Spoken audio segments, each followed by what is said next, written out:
કોણ જાણે છે કે આજે ધોરણ 10ની બોર્ડની પરીક્ષામાં એવરેજ માર્ક મેળવેલા વિદ્યાર્થી આવતીકાલના ડૉક્ટર એપીજે અબ્દુલ કલામ, સચિન તેંડુલકર કે ધીરુભાઈ અંબાણી નહીં હોય? હા દોસ્તો, આજે ગુજરાત બોર્ડ ધોરણ 10નું પરિણામ જાહેર થઈ ગયું છે અને 9 લાખથી વધુ વિદ્યાર્થીઓની આતુરતાનો અંત આવ્યો છે. જે વિદ્યાર્થીઓ પાસ થયા છે તેમને ખૂબ ખૂબ શુભકામનાઓ. આ સફળ વિદ્યાર્થીઓની વાત તો આજે સૌ કોઈ કરી જ રહ્યા છે, પણ મારે એમને કંઈક કહેવું છે જેઓ ધાર્યું પરિણામ નથી મેળવી શક્યા. દોસ્તો, નિષ્ફળતા કે ઓછા માર્ક્સ એ અંત નથી. તમને કદાચ એવું લાગતું હશે કે હું તમને ખોટી હવા ભરું છું, પણ એવું નથી. ચાલો ભારતના એવા કેટલાક રત્નોને મળીએ કે જેઓ ભણવામાં એક સમયે ખૂબ સામાન્ય હતા. સચિન તેંડુલકર, જેઓ પોતે ધોરણ 10માં નાપાસ થયા હતા, પણ આજે તેમને ક્રિકેટના ભગવાન કહેવામાં આવે છે.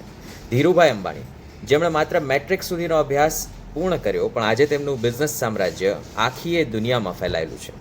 ડૉક્ટર એપીજે અબ્દુલ કલામ, જેઓ શાળામાં સરેરાશ વિદ્યાર્થી હોવા છતાંય ભારતના અવકાશી ક્ષમતાના પિતામહ અને રાષ્ટ્રપતિ બન્યા. યાદ રાખજો કે સચિનની માર્કશીટ આપણામાંથી કોઈએ નથી જોઈ, પણ તેમણે મેદાન પર ફટકારેલી સદી વિશ્વ આખાએ બિરદાવી છે. એટલે ઓછા માર્ક્સ હોય તો હિંમત ન હારતા, બસ મહેનત ચાલુ રાખજો. તમારું પરિણામ કેવું રહ્યું છે તે નીચે કમેન્ટમાં જણાવો અને આ વિડીયો એવા દરેક વિદ્યાર્થી સુધી પહોંચાડો કે જે આજે થોડા ઉદાસ છે. All the best.